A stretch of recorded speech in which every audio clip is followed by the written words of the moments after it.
ನಮಸ್ಕಾರ ಆತ್ಮೀಯರೇ, ಇವತ್ತು ಗುರುವಾರ ಆಗಿರೋದ್ರಿಂದ ನಾನು ಬುಧವಾರ ಅಕ್ಕಿ ನೆನೆಸಿಟ್ಟಿದ್ದೆ ಪಡ್ ಮಾಡೋಣ ಅಂಥೇಳಿ.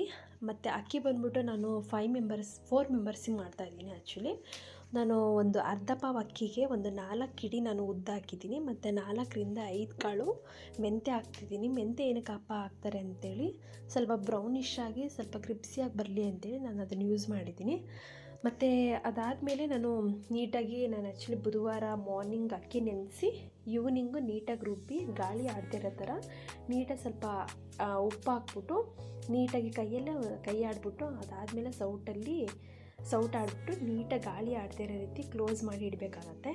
ಈ ಥರ ಇಡೋದ್ರಿಂದ ಇಟ್ಟು ಮಾರ್ನಿಂಗ್ ಅನ್ನೋ ಅಷ್ಟರಲ್ಲಿ ನೀಟಾಗಿ ಉಕ್ಕಿರುತ್ತೆ ಮತ್ತು ಚೆನ್ನಾಗಿ ಉಪ್ಪು ಬಂದಿರುತ್ತೆ ಮತ್ತು ಅದು ಕೇಕ್ ಥರ ಉಬ್ಬಿರುತ್ತೆ, ಸಕ್ಕದಾಗಿರುತ್ತೆ ಮತ್ತು ಹುಳಿನೂ ಬರುತ್ತೆ. ಸೊ ಮಾರ್ನಿಂಗ್ ಬಂದ್ಬಿಟ್ಟು ನಾನು ಗುರುವಾರ ಅದಕ್ಕೆ ಸಬ್ಬಸಿಗೆ ಸೊಪ್ಪು ಮತ್ತು ಕೊತ್ತಂಬರಿ ಸೊಪ್ಪು, ಸ್ವಲ್ಪ ಈರುಳ್ಳಿ ಬಂದ್ಬಿಟ್ಟು ನಾನು 2 ಈರುಳ್ಳಿ ತೊಗೊಂಡಿದ್ದೀನಿ. ಆ್ಯಕ್ಚುಲಿ ಮತ್ತು ಸಬ್ಬಸಿಗೆ ಸೊಪ್ಪು 1 ಕಟ್ ತೊಗೊಂಡಿದ್ದೀನಿ. ಕೊತ್ತಂಬರಿ ಕಟ್ ಬಂದ್ಬಿಟ್ಟು ಅರ್ಧ ಕಟ್ ತೊಗೊಂಡಿದ್ದೀನಿ. ಮತ್ತು ಈರುಳ್ಳಿ ನಾನು ದೊಡ್ಡ ಸೈಜ್ ಇದ್ದರೆ 1 ತೊಗೊಳ್ಳಿ, ನಾನು ಆ್ಯಕ್ಚುಲಿ ಮೀಡಿಯಮ್ ಸೈಜಿಂದ 2 ತೊಗೊಂಡಿದ್ದೀನಿ. ಸೊ ನೀಟಾಗಿ ಅಷ್ಟನ್ನು ನೀಟಾಗಿ ಚಿಕ್ಕದಾಗಿ ಕಟ್ ಮಾಡಿ ಮಿಕ್ಸ್ ಮಾಡ್ಕೊಬೇಕಾಗತ್ತೆ. ಅದಾದಮೇಲೆ ಹಿಟ್ಟು ಸ್ವಲ್ಪ ಜಾಸ್ತಿ ಆಗುತ್ತೆ ಅಂತೇಳಿ ಆ ಪಾತ್ರೆಗೆ ಸ್ವಲ್ಪ ತೆಗೆದಿಟ್ಕೊಂಡಿದ್ದೀನಿ ಪ್ಲೈನ್ ಹಿಟ್ಟನ್ನು.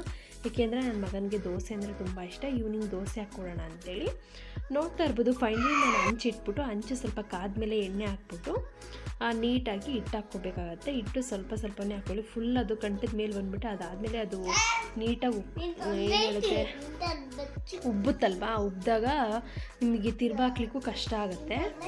ಸೊ ಹಾಗಾಗಿ ಮೀಡಿಯಮಾಗಿ ಹಾಕ್ಕೊಳ್ಳಿ. ಫೈನಲಿ ಒಂದು 2 ನಿಮಿಷ ಕ್ಲೋಸ್ ಮಾಡಿಬಿಟ್ಟು ಆಮೇಲೆ ತೆಗ್ದಾದ್ಮೇಲೆ ನೀವು ಮೀಡಿಯಮ್ ಫ್ಲೇಮಲ್ಲಿ ಇಟ್ಕೊಳ್ಳಿ. ಯಾಕೆಂದರೆ ಹೈ ಫ್ಲೇಮಲ್ಲಿ ಇಟ್ಕೊಂಡ್ರೆ ಕೆಲವೊಂದು ಫಸ್ಟ್ ಟೈಮ್ ಮಾಡೋ ಅಂಥವ್ರಿಗೆ ಅಡುಗೆಗೆ ಬೇಗನೆ ಸೀದೋಗ್ಬಿಡತ್ತೆ. ಸೊ ನಿಮಗೆ ಗೊತ್ತಾಗೋದಿಲ್ಲ. ಸೊ ಹಾಗಾಗಿ ಒಂದು ಮೀಡಿಯಮ್ ಫ್ಲೇಮಲ್ಲಿ ಇಟ್ಕೊಂಡು ಮಾಡಿದ್ರೆ ಏನೂ ಆಗೋದಿಲ್ಲ ಅಂತೇಳಿ ನನ್ನ ಭಾವನೆ. ಮತ್ತು ನೋಡ್ತಾ ಇರ್ಬೋದು ಕಲರ್ ಎಷ್ಟು ಬ್ರೌನಾಗಿ ಸಕ್ಕತ್ತಾಗಿ ಬಂದಿದೆ ಮತ್ತು ತುಂಬ ಸಾಫ್ಟು ಇದೆ ಮತ್ತು ಹಂಗೆ ಕ್ರಿಪ್ಸೂ ಇದೆ. 2 in 1 ಆ ಥರ ಮಾಡಿರೋವಂಥದ್ದು. ಸೊ ನನ್ನ ಮಗನಿಗೆ ತುಂಬಾ ಇಷ್ಟಪಟ್ಟಂದರೆ ಸೊ ಅವನೇ ಟೇಸ್ಟ್ ಮಾಡ್ತಾ ಇದ್ದಾನೆ. ನೋಡ್ತಾ ಇರ್ಬೋದು ತುಂಬ ಚೆನ್ನಾಗಿದೆ ಮಮ್ಮಿ ಅಂತ ಹೇಳ್ದ. ನಂಗೆ ತುಂಬಾ ಖುಷಿ ಆಯಿತು. ನೀವು ನಿಮ್ಮ ಮಕ್ಳುಗಳಿಗೆ ಮಾಡಿಕೊಡಿ, ಮಕ್ಳುಗಳು ತುಂಬ ಇಷ್ಟಪಟ್ಟು ತಿಂತಾರೆ ಮಾರ್ನಿಂಗ್ ಟಿಫನ್ಗೆಲ್ಲ. ಸೊ ನಾನು ನೆಕ್ಸ್ಟ್ ವ್ಲೋಗದಲ್ಲಿ ಈ ಥರ ಒಂದು ಸೂಪರ್ ರೆಸಿಪಿ ಜೊತೆ ಬರ್ತೀನಿ. Okay, bye, see you, take care.